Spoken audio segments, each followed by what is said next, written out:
So we saw last time, in ruin and the epic of his soul. What a tragedy, terrible epic of his soul in ruin, and this is the tragedy of the inner death,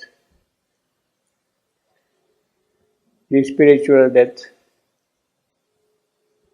when forfeited the divine element. When the divine element is absent, then this tragedy occurs. The soul also becomes helpless. The soul is there within you, but then it becomes helpless.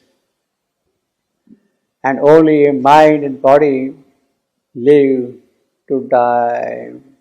That is the tragedy. In ruin, the epic of his soul. And there is no redemption of that, for that, you see. Now, this is a tragedy of the soul, and the yogi says, terrible religion the spirit allows.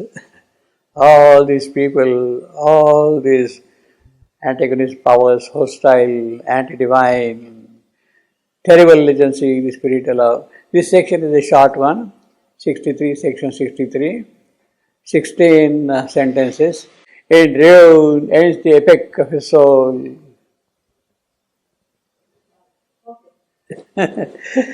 So that is what we have seen, what the hostiles do, how they pull you back into the darkness, and there is no way of coming out of it at all, you see. No way of coming out at all, you see.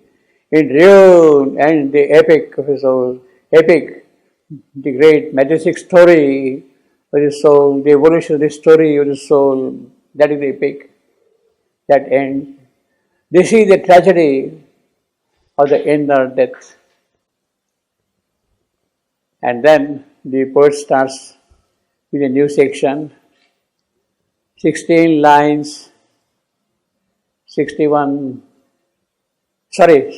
sentences, 61 lines, and 462 words. Relatively short section. Now the section opens with, for terrible religion the spirit allows. Now all these are people who are very dangerous, who pull you back, take you back to hell, back to night, back to inconscience, and the spirit allows them. The spirit allows them. Spirit is of course more powerful than all of them, but it allows them to be there. The word allows is a yogically very powerful word, very loaded word, allows. See, the whole issue is, if something can go wrong, let it go wrong, that it can be corrected once for all. That it can be corrected once for all. If there are dark possibilities from the inconscience, let them emerge so that we can see them, challenge them, and dissolve them, take care of them. Otherwise, when you are making a progress on the evolutionary path, suddenly if they spring up, then you can get dragged back. The spirit allows them. I would say, from the point of view of occult metaphysics, this word allows is an extremely significant word. You see, not that spirit is helpless, but the spirit says that if there are dark possibilities, let them come out. I know how to take care of them. That's the whole idea of the whole thing. Allows them. See. What a powerful word to sing. And only a master yogi can say like that. Terrible agency the spirit allows. Terrible agency. All those things who drag you back to hell. When you meet the tragedy of the soul, they are also allowed. Let them have full play. Nothing is tabooed. Because the spirit knows that how to take care of them. If all that thing can happen, let that happen. so that they are taken care of and then dissolved, dismissed, removed completely from the path, the divine path. For terrible agency, the spirit allow. For terrible agency, the spirit allow. See the alliterations and all that thing also this line. Terrible, terrible. I am agencies, spirit allow. And there are subtle and enormous powers that shield themselves with a covering ignorance. The spirit allows them. The powers of ignorance are there, so that they can remain alive there. Those powers, you see. In other words, it is such a powerful ignorance that this thing can happen. And if it is a powerful ignorance, then the conquest of such ignorance is a greater victory for the spirit. It is a greater victory for the spirit, you see. So let it come out in full strength, in full opposition, full antagonism, that shield themselves with covering, these powers shield themselves, offspring of the girls not our girls, but the girls of darkness, of inconscience, girls of darkness, agents of the shadowy force, the inconscient mind, shadowy force, the inconscient mind, haters of light.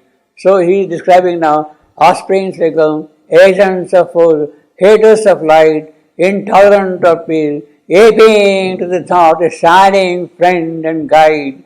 They ape and pose themselves as friend and guide to you. They pose themselves as friend and guide to you. See. Haters of light, intolerant of peace, aping to the thought, the shining friend and guide. And friend and guide, see, of very capital importance, of help, you see. Opposing the heart, the eternal will, their whole concern is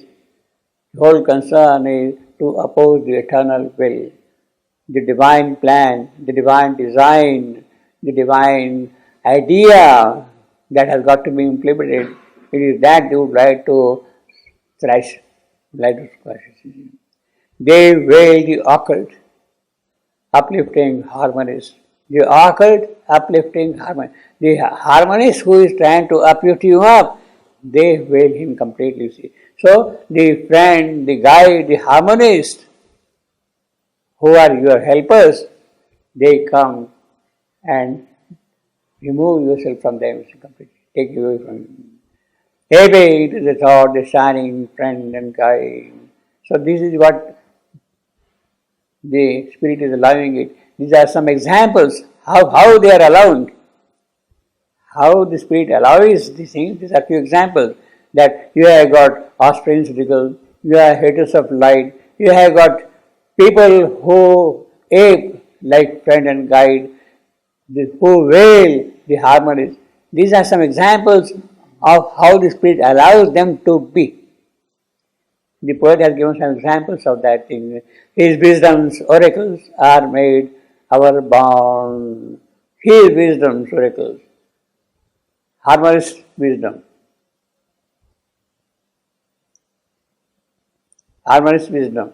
Oracle commands are made our bond. Means they make, the harmonist is trying to tell you something, but then the veil is so thick that you cannot really know what the harmonist is trying to tell you, and therefore they become our bonds. They become our. Means there is a great wisdom in a religious doctrine, but then when it is implemented, it gets perverted, it becomes crude, it becomes harsh, it becomes malign, completely different altogether, you see. Wisdom's oracles, commands are made our bond. The doors of God, they have locked with keys of creed. They, again, those creatures, haters, offspring, all those people, you see. The doors of God, they have locked with keys of creed. That is what really happens in religious institutions. In fact, there is hardly the spiritual element at all. The creeds are there and you are supposed to do certain things in a certain manner and you have absolutely no freedom at all. See. The doors of God, so you are really shutting the doors of God. You are worshipping the God, but then you are not able to see the God at all because of these creeds, you see. The doors of God, they have locked with keys of creed everywhere, in every religion. Buddhism, Hinduism, Christianity, Islam, everywhere. These creeds are there and you cannot really see the real truth behind all the doctrines. There is a spiritual element in them, but the practice is such that it has completely shut off the spiritual aspect and they have made it a dogma completely, see. And shut out the law is tireless creed. So you have got basically friend, guide, eternal will, harmonist, tireless grace. Tireless grace also. So friend, guide, eternal will, harmonist, tireless grace, they are there. But then they are shut out by the law, by religious laws, by dogmas, by creeds, you see. Along all nature's line, they have set their posts and intercept the caravans of light. Wherever the gods act, they intervene.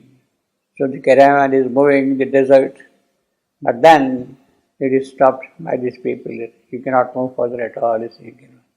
Along all nature's line, they have set their post.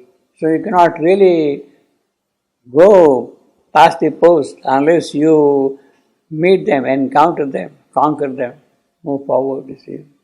And intercept the caravans of light. What are the caravans of light? Of joy, of beauty, of happiness, of sweetness, of knowledge, of power. These are the caravans of light. But then they intercept them all completely. See. Wherever the gods act, they intervene. Gods, there are helpful gods trying to help you in every respect. But then these people come and intervene. In other words, God may be trying to tell you something, prompt you something, but then they will come and whisper in your ears, no, don't believe that fellow. You see, that kind of a thing. You see, they keep on telling you all the while. You see. Wherever the gods act, they intervene. Does it mean that if the gods don't act, they will not do anything? So perhaps it is good that the gods should not act, that they will not come in at all. See, it doesn't mean that. It means that there is always something within you, and urge to go ahead to make progress. There is some sort of an aspiration. A small flame is constantly burning within you, and it wants to grow and flourish and become brighter and all that kind of thing. That is constantly there. That is the act of gods. That is the act of God. Gods help you to grow that flame of you. They act it. So these people will come and try to suppress that flame. Whenever the gods act, they intervene. A yoke is laid upon the world's dim heart. A yoke is laid upon the world's dim heart. A yoke is laid upon the world's dim heart, spondy. So that gives the force again. Dim heart, you see, completely, you see. Practically a monosyllabic line. A yoke is laid upon the world's dim heart. And see the music also, alliteration. Mass are the beats from the supernal place. Mass are the beats from the supernal place. So the bliss, supernal place, is beats of mass. And a closed periphery is a brilliant mind. Mind has open peripheries.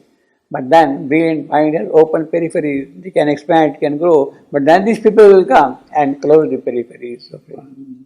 Mass is kind of a oxymoron. Closed peripheries, a brilliant mind. My brilliant mind opens out. But then there are peripheries. We try to close them, you see. And the closed peripheries of brilliant mind block the fine entries of celestial fire. Agni, he cannot enter within your working. Agni, the helper, Agni, the traveler, Agni, the guide, Agni, the friend to take you forward. Agni, your inner flame, your psychic being, it is that which is constantly aspiring to do these things. But then these people will come and try to suppress it. Block the fine entry of celestial fire, celestial fire, heavenly fire, Divya Agni, celestial fire, Divya Agni. Always the dark adventurers seem to win. Well, that is what always happens, you see. Because we are weak souls. We have not strength enough to stand them. We are weak souls. In other words, we have not acquired sufficient divine merit in our soul to stand the powers and oppositions of these creatures, of these beings, of these people. Always the dark adventurers, they are exploiters. Nature they fill with evils institutes. Well, basically our institutes are supposed to be good institutes, but they are full of evil also, you see. You get tired with them, you see. Turn to defeat the betrays of truth.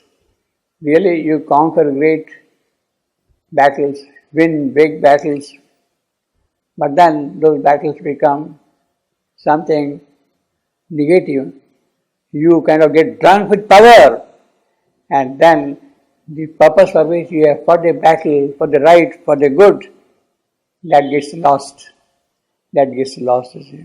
Victory or truth. So you are kind of getting defeated by the victory or truth, you see, in that process, you see. It happens many times like that, you see. In history it's full of like that. Turn to defeat the victories of good. Turn into defeat the victories of truth. Proclaim as falsehoods the eternal laws. Well, that is the nature. And load the dice of doom with wizard lies. Load the dice of doom. So all our dice, the gambling devices which we use, they are loaded with wizard lies. Wizard, skillful, clever, lies. Actually, load the dice of doom. Dice of doom, you are thrown into doom because the dice is a loaded dice. Whatever you may do, you are not going to win it. You are not going to win it.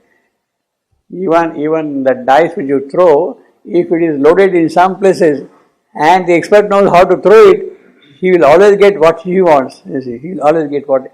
Actually, this loaded dice is a direct reference to the Mahabharata game of dice.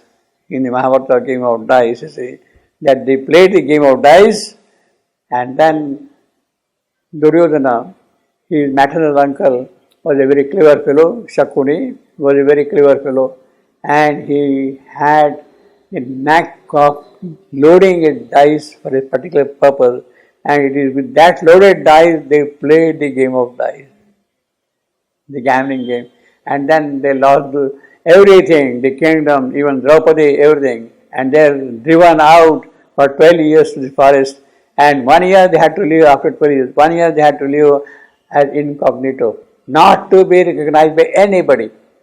If you are recognized, if you are identified in that 1 year, last 13th year, again 12 years more. So that is the loaded dice of doom. But then, of course, in the case of Mahabharata war, perhaps it was a necessary loaded dice. It was a sort of a necessity. The entire evil which is present here in nature had to come out fully so that it is met and conquered. So that it is met and conquered. Yes, you play the game, you lose it, but then as if there is a kind of a greater diplomacy behind that loss of losing the game, so that when you stand on the battlefield, you are supported, you are helped by some other divine power to establish the law of truth. That is what Krishna tells to Arjuna. I have come here to establish the law of truth. And to establish that law of truth, the evil had to come out in its full presence, full might. And the loaded dice in that sense was a necessity that even Draupadi was put as a stake. And then she was disrobed and that kind of a thing, all those things happened. So that is the loaded dice, and load the dice of doom with wizard lie. The world's shrine they have occupied, usurped the throne. The world's shrine they have occupied. Well, holy places, they have become now the gambling places for these people to win the battle of evil. Usurped this throne, his throne, the world's throne. In scorn of the dwindling chances of the God, because the dice is loaded. Because the dice is loaded, dwindling, they claim creation as their conquered PM. They claim, this is my kingdom, my province, my country, my county, my parish. They came on and crown themselves the iron lords of time, iron lords, stern, strong, self-willed, iron lords of time. Accept delusion and a mask. Accept delusion and a mask. So we had earlier also mask.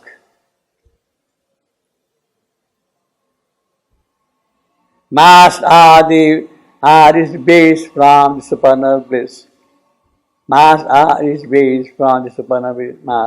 And here we have got again mask. Building the gods, they claim creation as their fearful time. Crown themselves the Iron Lord. Adepts of illusion and a mask. Adepts, because they are wizards, they are skillful people. The die is loaded completely, you see. Artificers of nature's fall and pain. Artificers, makers, skillful people. Artifice. This word artificer occurs 5 times in Savitri. Artificer. Here we have got 63.8, then 68.98, 101.14, 107.32, 140.80, and 140.91. 1, 2, 3, 4, 5, 6 times it occurs, 6 times. For instance, now 101.414, 101.14. If you see that one, man, the deep-browed artificer. Man, the deep-browed artificer. Savitri is entering into the Shalva forest, the distant meeting place, lonely forest, where no human race is there, no human civilization is present there. The deep-browed artificer, man is not still there. Man is still not there. The deep-browed artificer is not there. And then we have got 107.32, for instance. His science is an artificer of doom. Artificer of doom, his science of the antagonist power. Void was this artificer. Void was this artificer. 140.91. Man on man, a curse was laid on him. The artificer, you see. The artificers of nature's sport and pain have built their altars of triumph. Have built their altars of triumphant night. Have built their altars, of triumph and happiness. Fun night. 1, 2, 3, 4, 5, yeah. Have built, I am. They're all, I am. Thus of Pyrrhic, triumph, Trochee, and last foot is again, and I am. Have built their altars of triumph, I see the T alliteration, build, altar, triumph, and night. Completely. Triple.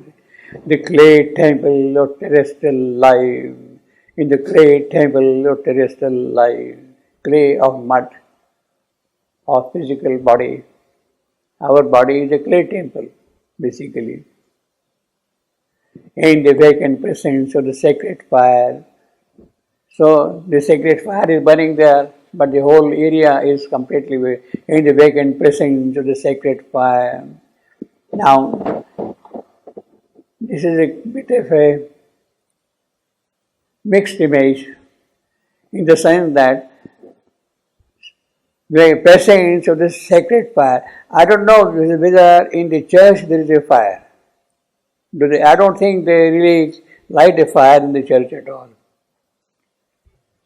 They don't light. They have candles, but not fire burning.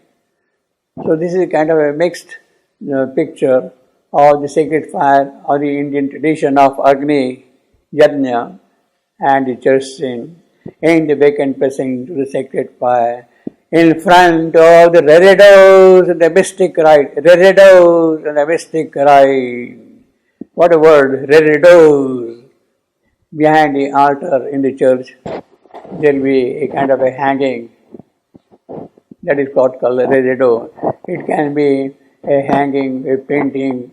Normally, it is Christ who is shown on the reredo, or it can be a grill work, it can be a painting, it can be a sculpture also behind the altar. In front of the reredos, the mystic rite, facing the dim element, none can pierce, the membrane, none can pierce, facing, so pierce. In tones a solemn hymn, the metered priest is chanting the hymn, so invoking the dreadful presence in this way. They are dreadful, all those people. They are dreadful presence in his presence. So this is what the priest is doing. He is really invoking all those people, attributing to them the awful name, a chant, the syllables, or the magic text. Well, this is the kind of a black magic being performed by the religious ceremonies, you see. By the religious ceremonies, you see. Magic text. And summon the unseen communions, and, well, you invoke those powers and they start appearing in front of you, see. While twixt the incense and a muttered prayer. So you light this incense stick and you mutter the prayer between them. Oh, the fierce bale with which the world is racked.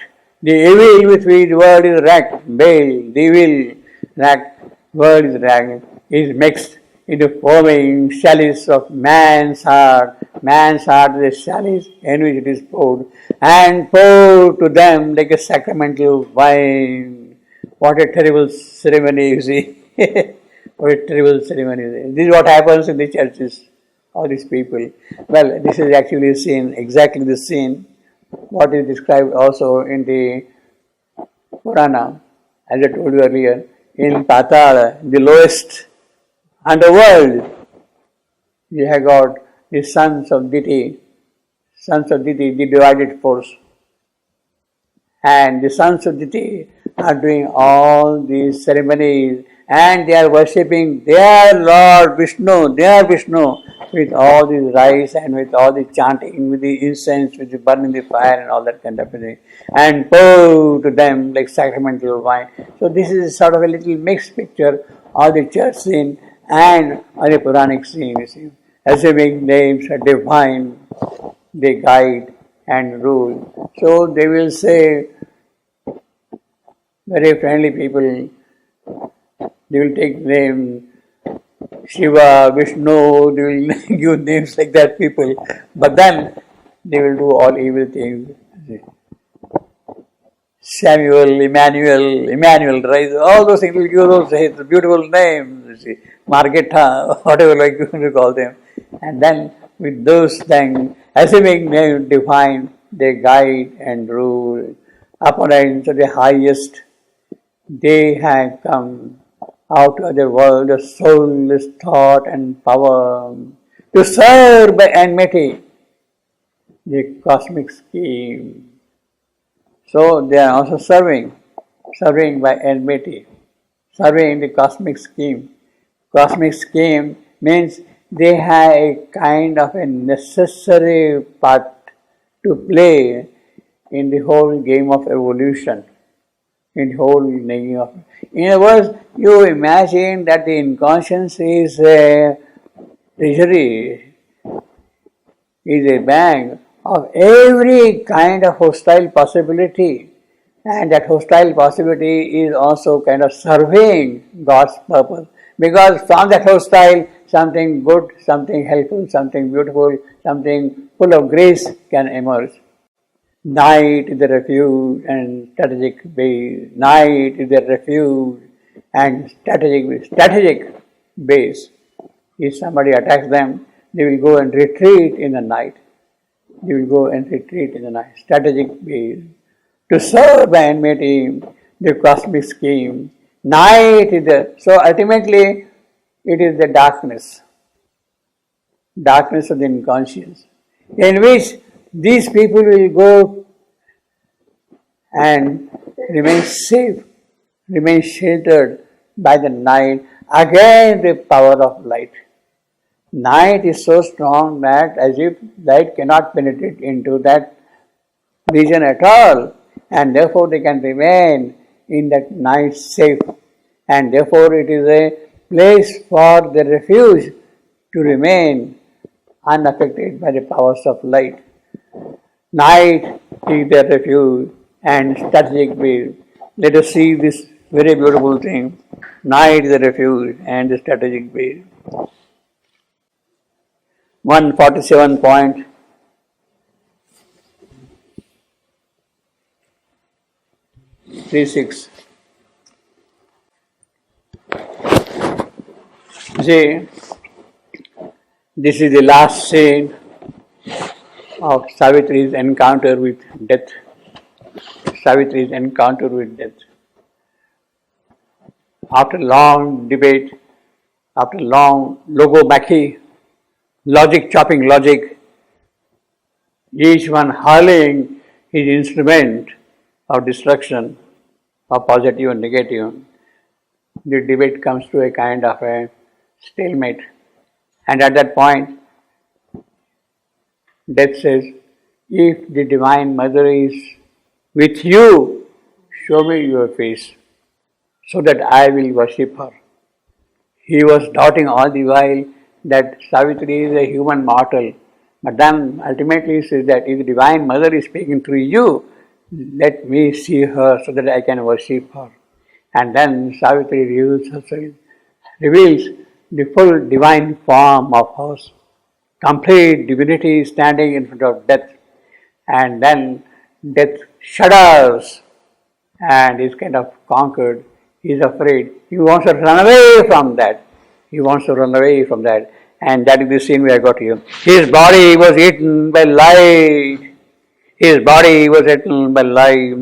spirit devoured. 147.34. His body was eaten by light. His spirit devoured. At last he knew defeat inevitable, and left crumbling the shape that he had worn. He had put on the shape purposefully, abandoning hope to make man's soul his prey, and forced to be mortal, the immortal spirit. That was his will, that was his desire, to make the immortal spirit mortal, and forced to be mortal in the immortal spirit. But then when he sees that figure of Savitri in her tremendous glory, triumphant glory, then afar he fled, shunning her dreaded touch, and refuge took in the retreating night. refuge took in the retreating night. This is what night is a refuge and strategic base. So ultimately, death takes refuge in the night. You see, death takes refuge in night. Night is a refuge and strategic base. He goes and retires there. You see.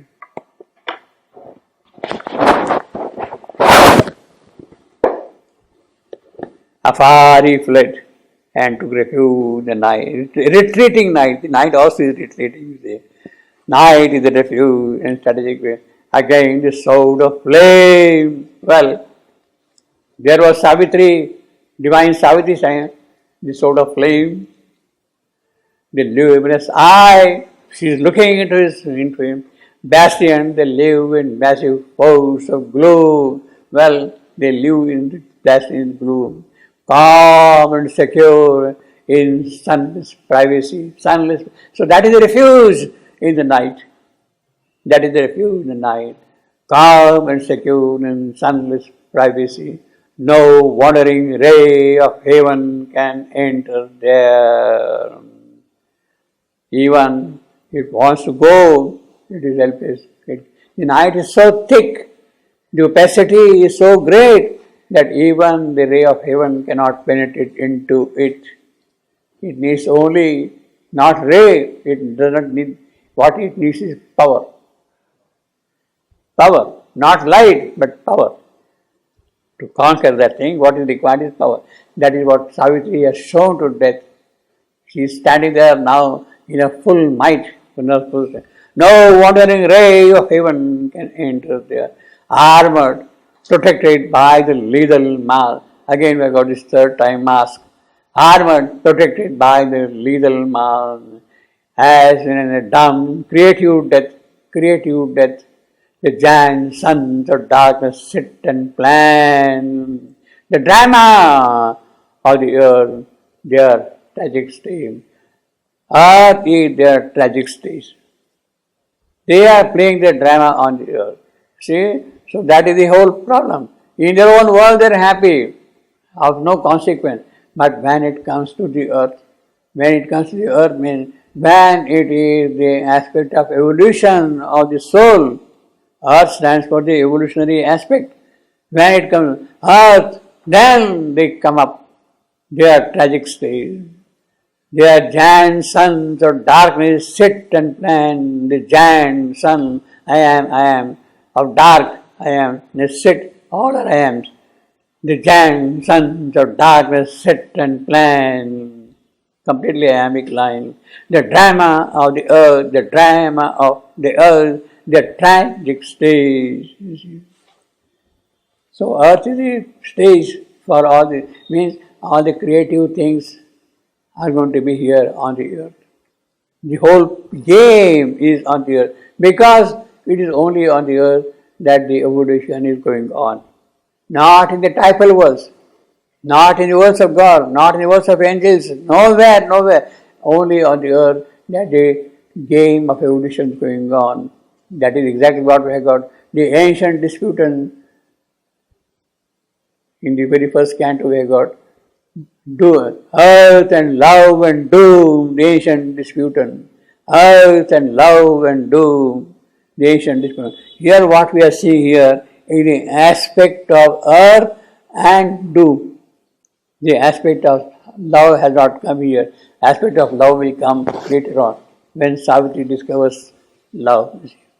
So at the moment it is the aspect of earth and doom that is what is being described here. It is full magnitude, full ferocity of hostility, doom completely, you see. Armored, protected by the... Now, as in a studio of creative death, you see, death is also creative. It keeps on inventing means, devices, designs to cause harm to the work of God. It is a creative death. So it is a studio in which all these inventions are constantly going on, you see. Actually, this word creative death is something very interesting. We have got similar words in other passages in Savitri. creative death. Why? Because the spirit allows terrible agencies. The spirit allows terrible agencies. Therefore, death is there. Not only does he allow, the spirit allow these terrible agencies, they also become creative, inventive, keep on bringing more and more of their aspects of things, creative death. Now, we have got similar phrases, creative death, what we have got here, 63.14, contrary doom, 55.7, living death, 59.13, 29.11, 55.5, living death, you see. And then we have got huge created death, a phrase, huge created death, 74.39. Then we have got creative error. Error also can become creative, you see, inventive, you see. Creative error, 14.8. And then there is the creative chaos. The chaos also can be creative. I mean, it can keep on multiplying, inventive, it becomes creative chaos, 43.23. You see? So, Savitri is full of all these things, you see. Creative death. Armor protected by the lethal mask. As in a studio of creative. The word is very beautiful. Studio of creative death. What a beautiful phrase this one knows. See? The giant sons of darkness set and plan. And this word giant is a powerful word. See, you cannot have any other word than that. You cannot say strong, mighty, colossal. No, it has to be giant. You see, the rhythm demands it. You cannot have any other adjective apart from giant. Giant sons of darkness set and plan the drama of the earth, their tragic stage. So the full play is allowed, the spirit allows the full play of this thing. All who drag the fallen world must come. Now the yogi is telling you, well, this is what is there. But then those who want to raise the fallen world, the redeemers, all who raise the fallen world must come under the dangerous arches of their power. All these agencies, terrible agencies which the spirit allows under their power.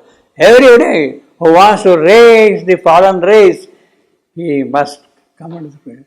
For even the radiant children of the gods to darken their privilege is and dreadful right. It is the right, there is a privilege that they must darken that thing. They are meant for that. The spirit allows them the full strength. You see, complete strength. All who drag the fallen world must come under the dangerous arches of their power. For even the radiant children of the God to darken the privilege is and dreadful night. None can reach heaven who has not passed through hell. Well, this is not meant for us. This is meant for none can reach heaven. None can reach heaven. First foot is, I will say, trotty. Second foot is sponty. Heaven who, spirit, has not passed and appeared through hell. None can reach heaven who has not passed through hell. This line is not meant for us. This line is meant for those who like to raise the fallen world. Those who like, all who raise the fallen world must come. All who raise the fallen world, of those all, none can reach heaven who has not passed through hell. So if you have got the mission, the desire, the ambition, the command to raise the fallen world, you have to pass through hell. We have to pass through hell. For the prophets, for the redeemers, for the saviors, those who want to come and help this fallen creation, it is for them they must pass through hell. So we are kind of exempted from that. You see, our problem is not to raise the fallen world. Our problem is to raise ourselves. To raise ourselves. So maybe we have to go through another kind of a process, but not this. And for that we have got another kind of a help also there. If the psyche being active, is prominent, is alert, then you are absolutely safe on the path. I don't think in that case you have to pass through hell. If the psychic being is there completely, you see. None can, those rishis, those prophets, those evangelists, whomsoever you want to call them, you see, none can pass. Mystics, seers, siddhas, those who want to help the fallen world. All the siddhas are not necessarily there to help the fallen world. All the rishis are not necessarily there to save the fallen world. But those who want. None can reach heaven who has not passed through hell. None, as I said already, all who would raise from that none. But perhaps this is history. This is history. None can reach heaven who has not passed through hell. This is history. This has been made history. This has been made history. The yogi has done whatever is required, that if you want to now raise the fallen world, you did not necessarily pass through hell. Yogi has done enough work here that your path is safe even to help the world. So I will say that none can reach heaven who has not passed through hell is an aspect of history, not a future. The future has been made clear to all of us. We follow the path, we follow the guide, we follow the power, we follow the light which He has brought down here. If that light is there with you, you can really progress on that day. So now in that sense, after Shivan was passing away, this line has become history. This line has become history. Now, if you follow the light which has been brought down here, then you are on a safe path. The history has been kind of written off now, see, completely, after 1950, you see. Yes, sir? None can be shaven. That is history. He is talking of history. He wrote that thing around 1943-44, you see. But then the tapasya, the yoga was such that everything is cleared out. That is the last sacrifice. No more sacrifice is required now. Shaven those passing away is the last sacrifice. Last sacrifice. Now no more sacrifice is required at all. It's completely gone. He has done whatever is required to be. All, that is what we said last time. The inscription on the samadhi, who has worked all, suffered all, achieved all, attempted all, achieved all. For us, everything is completely done. That's the last sacrifice. No more sacrifice is required. So no more the question of passing through hell if you want to raise the fallen world. You follow the light now. The light is there with you. Hold that light on and proceed. Now, in this context, let us read a couple of sonnets from Shivandu's work of about the same time. Most of the sonnets are written in 1938. This comes in 1943-44. All this thing what I got here, you see. As I told you last time, we'll read some of the sonnets, so we'll read a couple of them from here, you see. The pilgrim of the night, that is a sonnet. The pilgrim of the night. I made an assignation with the night. Actually, I should have brought down that thing here on the screen. I could have read. No. I made an assignation with the night. Assignation. He has already taken assignment with the night. Night again. Where? Night. Where? These people go and take refuge. So he is going and meeting night directly here. I made an assignation with the night. In the abyss was fixed our rendezvous. In the abyss down below was fixed our rendezvous. In my breast carrying God's deathless light, I came her dark and dangerous heart to woo. I came her dark and dangerous heart to woo. In the assignation of the night, I left the glory of the illumined mind and the calm rapture of the divinized soul. I left them behind.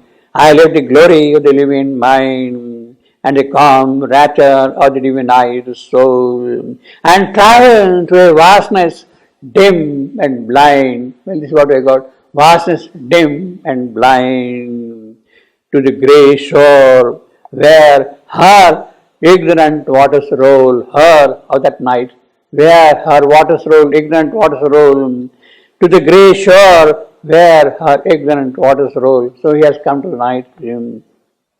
I walk the chill way through the dull slime, and still the weary journey knows no end. Weary journey knows no end. These were written in 1938, 24th March 1938. This poem, July 1938. At that time he says, and still that weary journey knows no end. So between 1938 and 1944, see how rapidly the progress has taken place. Lost is the lustrous Godhead beyond time. There comes no voice of the celestial friend. He is entering the night and he is not able to hear the voice of the celestial friend. There comes no voice of the celestial friend. And yet, I know my footprints track shall be a pathway towards immortality. I am walking through the night. I know there is no friend, no, but my footprint, the path is already laid here. So there is no question of you now passing through hell, you see. There is another sonnet, the inconscient. Pardon me? You didn't say how you did it. How? You did not say how you moved. Well, I mean, this is a sonnet after all. It's giving you a certain experience. Here you have got complete elaborate picture of that. A pathway to immortality. How you see after all in sonnet 14 lines you cannot. He's simply telling you specifically that I made an assignation. I had an appointment with night. I go there. I hear no voice to friend. But then my going to the night is marking footprints in that region so that God can come and enter in there. So that is the yogic achievement of my assignation. I am walking there and now I have laid the path so that the light can come and enter in there. You see. That is what the pilgrim of the night would mean. He is the pilgrim now. He is the pilgrim. See, he is a pilgrimage. For what? Night is a holy creature so that the path of the divine is reaching that place, you see. So it's a pilgrimage of the night, you see. Pilgrimage. The inconscient, another night. Out of a seeming void and dark winged sleep, seeming void and dark winged sleep of dim inconscient infinity. Dim, inconscient infinity. A power arose from the ancient deep, from me. A power arose from the insentient deep, a flame world, a magician energy, some hue, some nameless intelligence, devising without thought, process and plan. Array the burning stars magnificent, the living bodies of beasts, the brain of man. Then he says, what dark necessity dark necessity, or ordered chance became alive to know the cosmic whole. He says, as if there was a kind of stark necessity, there was an ordered chance, a designed chance, became alive to know the cosmic whole, the totality of the cosmic working. What magic of numbers, what mechanic done, developed consciousness, assumed a soul. See, through chance, through necessity, it has happened now. So the darkness was the omnipotence. The darkness was the omnipotence abode. The darkness is an abode for the omnipotent. The darkness for the omnipotence abode. Hood of omniscience, a blind mask of God. So that is the glory of inconscience. You see, it is after all. Like that, there are so many. See, during that period, during those a couple of months, he written all those sonnets, which have now got expanded in a great way in Savitri, what we got here, you see. Well, I can keep on reading many of these sonnets like that. There's so many. There are half a dozen sonnets like that, teaching her. And what powerful wordings, and what musical. Now we come to the last section of this canto, section 64. Section 64 is a long one, 47 sentences, 210 lines, 1598 words, 1600 words roughly, you see. 1598 words. This is a long section, you see. Last one. 47 sentences. This too the traveller, the world must dare, because he wants to help the fallen race. He wants to help the fallen world. He must dare. This too I am the lover of spirit. The world I am must dare. Must dare, I can put a spondy, I can imagine I am also. See. This too, the traveller of the world must dare. That is what has done pilgrimage. That pilgrimage to night, he has said. See, I came to move her dark and dangerous heart. See. Because he has to pass through hell, so he must pass through that thing. See. He wants to help it. Now, of course, this too, the traveller of the world must dare. Again, as I said, traveller of the world is one, all who would reach, none can reach. It is not meant for us. This too, the traveller of the world must dare. This is not meant for us. It is meant for those who want to help the fallen world, basically. But as I said, now that also has become a history. A warrior, the dateless duels strive between night and darkness, between night and light. There's a dual strive. He entered into dumb, despairing night. That is exactly what we are saying in the pilgrimage to night. He entered where her dark and dangerous waters roll. See what he calls it. He entered into the dumb, despairing night, challenging the darkness with his luminous soul. What a soul it must be, how luminous it must be. And well, when he has got such a luminous soul, then he can definitely dare to enter to the night. It is not meant for feeble souls, not for weak souls at all, you see. You will be simply swallowed up. This too, the traveller of the world must dare, a warrior, the dateless, dual system, dateless, which has no date, means it is as ancient as the creation. It is as ancient as the creation itself. Dateless dual strife of night and light. Strife of night and light. Dateless.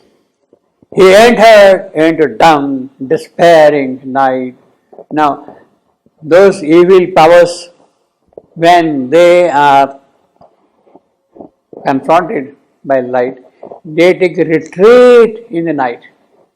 We have seen how death takes retreat in the night, how these people take retreat in the night. But now, this man, this traveler, is entering the darkness with a luminous soul, challenging. Yes, let me enter into your domain.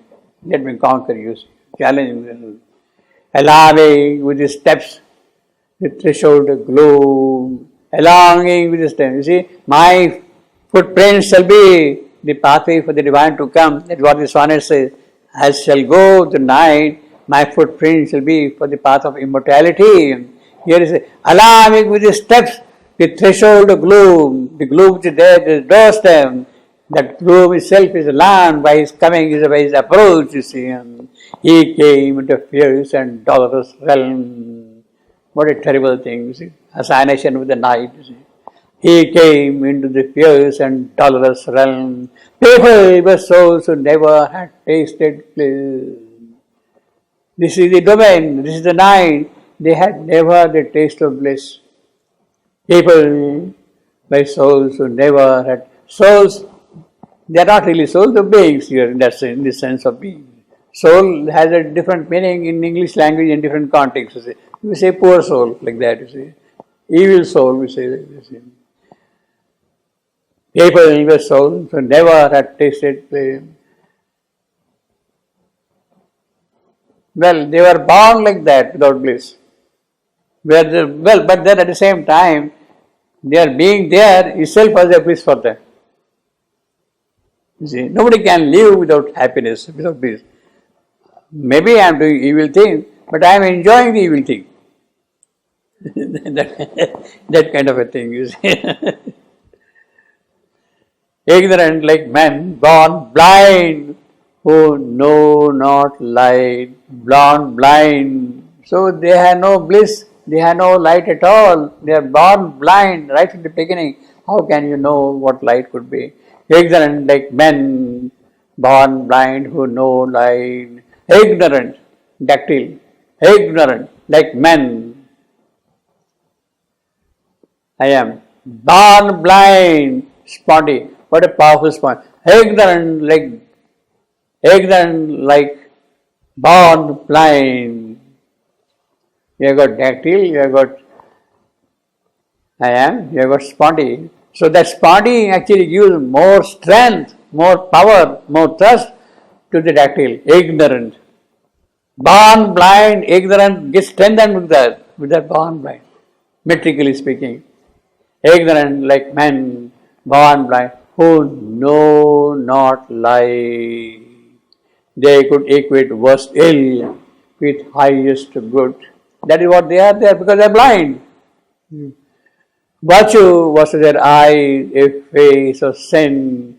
Well, a Johnsonian critic will come out with a heavy hand. You are talking of blind people and then you are saying virtue was to their eyes. What are the eyes in now, you see? A face of sin, you see, and evil and misery were their natural state. A dire administration's penal code. A dire administration's penal code. So administration's penal code, you are penalized and the administration is very dire. Making of grief and pain the common law, decreeing universal joylessness, had changed life into a stoic sacrament and torture into a daily festival. Well, daily festival, torture, making grief and pain the common law. Now here, grammatically, a dire administration's penal code. Dire administration's code. Now, this dire is for administration or is for code? A dire penal code of administration or a dire administration having a penal code. Yes, like that. The penal code is dire or the administration is dire? I would say it is administration is dire. Yeah, the second one. No? Administration. Administration. The penal code is already there, but the administration is going to use it. The penal code is very techno how you say it, you know. See, this is To be dire, the administration who is dire.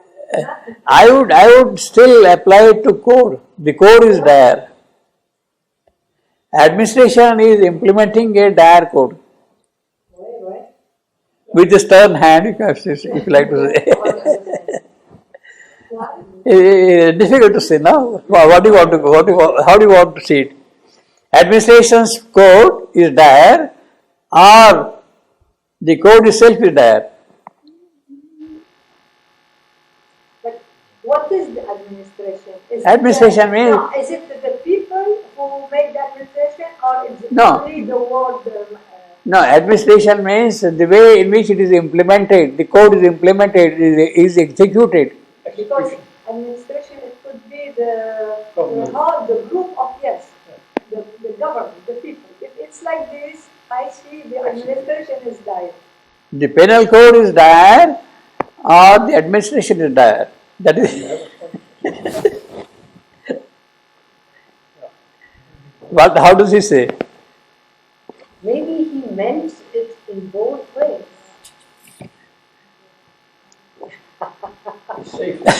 Yeah, you can understand it this way or that way. It's true. Let us see what he says. Now he said administration. Administration is dire. Yeah. Yeah, I would also tend to say that. I would also tend to say that. It is the administration is dire, having a penal code. Yeah. Having a penal code. Punishment. And administration is very strict to implement that penal code. So the penal code may not be necessarily that dire, but the administration is really dire. still, you see. So that is the beauty of language. I mean, you have little freedom to think this way or that way. That is the beauty of poetry. The poetry purposely keeps these things kind of in suspense, hanging, hanging. As if purposefully, he does not make it explicit. You see, it does not make it explicit. So if you are a little alert, then you start seeing what is dire and what is not dire. You see. Making of grief and pain the common law. In fact, we are going to see a similar phrase again shortly. Making of grief and pain the common law. Declaring universal joylessness had changed life into stoic sacrament and torture into daily festival. An act was passed to chastise happiness. Well, an act was passed to chastise happiness. So that is the administration. So the administration is dire.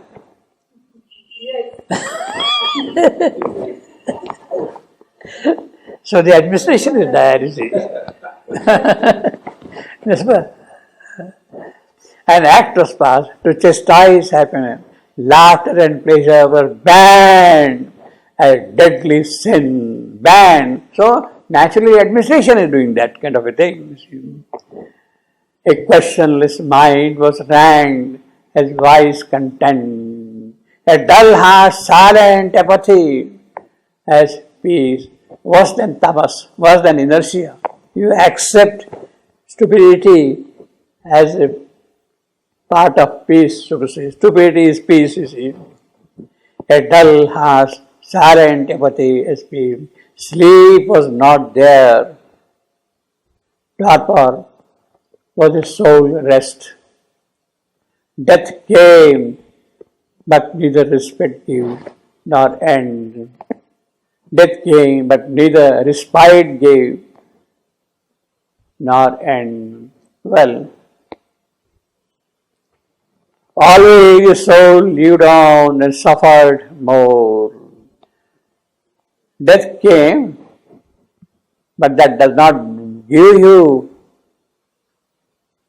respite, nor end. In other words, even after death, you are kind of harrowed, tortured, go through a very painful process, and there is no end to that.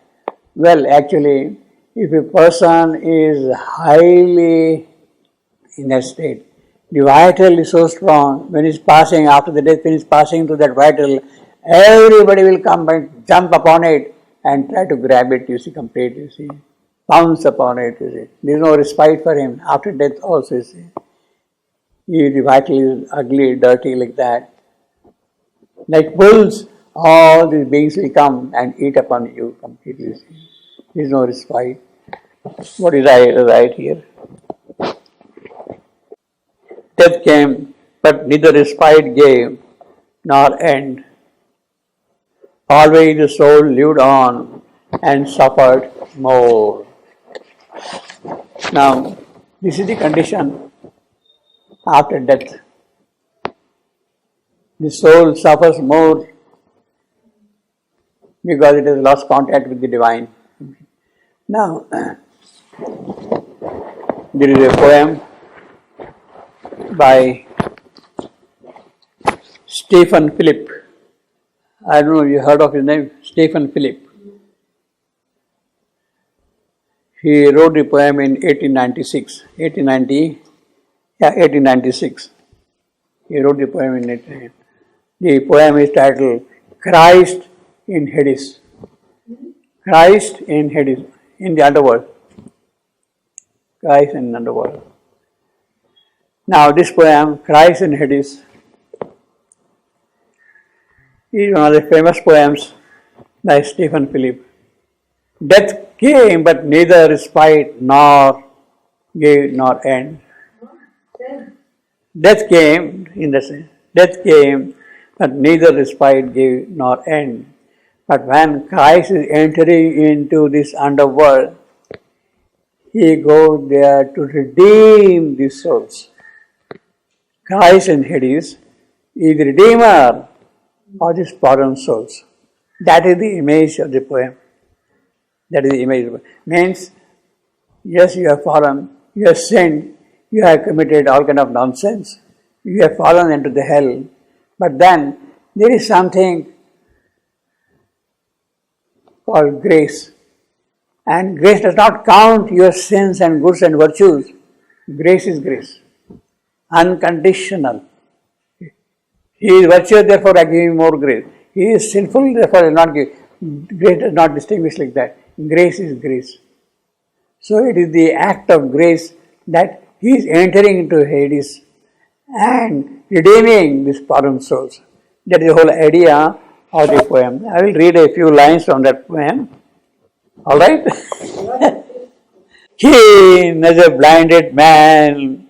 No, well, by the way, this poem, Christ in Hades, Sri Aurobindo had read this poem before it was published in England in 1898. He was 17 years old, Sri Aurobindo at that time around. He had read that poem before it was published in the manuscript form, and he was very much impressed by the poem. At that age, by this poem, he was very impressed by that poem.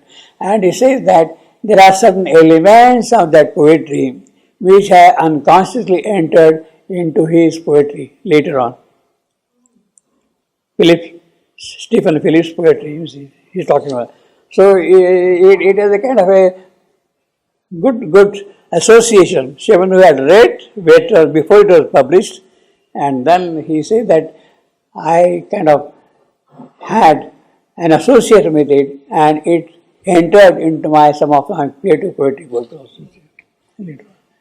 He says, keen as a blinded man at dawn awake, smells the dark, the cold odor of earth, smells the dark, the cold odor of death, earth, eastward he turns his eyes eastward, he turns his eyes for light.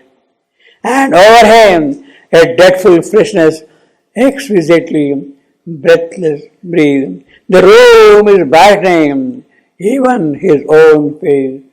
The person who is there in the hell, he says, eastward he turns his eyes, and over him he sees kind of light coming there. A dreadful freshness exquisitely breathe. The room is brightening in the hell also, in the Hades. Even his own face, the person who is saying that the fallen in. So the excluded ghost in Hades felt, that is how he felt. A waft of early sweet in and heard the rain of spring. A waft of early sweet and heard the rain of early spring beginning over him, that ghost. They all stood still and in each other's faces looked. All those people who were there, they started looking into each other's faces. And then Athenian ghost speaks. Athenian ghost from Athenian. He says, art thou a god? The one who is giving that light, Christ. Art thou a god? Then guide us to the air, to trees and rivers, that peculiar light which even now is squandered on the beast. That light is squandered to the beast, but we are deprived of that. That peculiar light gives to trees and rivers, that peculiar light which even now is squandered on the beast. Canst thou not make the primrose venture or bring the gauntlet shower? Oh, pity us, oh, pity us, oh, pity. That is the prayer of this Athenian to the Christ who is entering into Hades. Or bring the gauntlet shower, oh, pity us. That only a great love hath brought thee hither. Only a great love, it is that love, that grace which has brought you here. Let that light come to us. So that is the prayer of the people who are in the Hades, Death came, but neither respite gave not dead. But here, don't have even that kind of a thing. In Phillips, in Stephen Phillips' poem, the aspect is that even in the darkness, the grace can enter and redeem the fallen people, Ever he deeper proved that kingdom of pain. That is exactly what he is doing. He is probing the kingdom of pain. This traveler, Ashapati, of course, ever he stands for Ashapati, ever he probed that kingdom of pain. Around him grew the terror of a world of agony, followed by worst agony, and the terror, a great wicked joy, glad of one's own and others' calamity, one's own and others' calamity.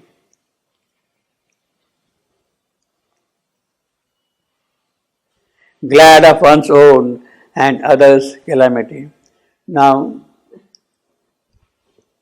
this word, glad of one's own and others' calamity. Here, others is a possessive noun, of others. Here, what in some editions, in 1954 edition and 1972 edition, University edition, and in the Centenary edition of Savitri, you have got other apostrophe S, not S apostrophe, but R apostrophe S, means as a single. Other apostrophe S, others calamity. But then revised edition has made it S apostrophe, not R apostrophe S, but S apostrophe. This is the correct thing of others' calamity.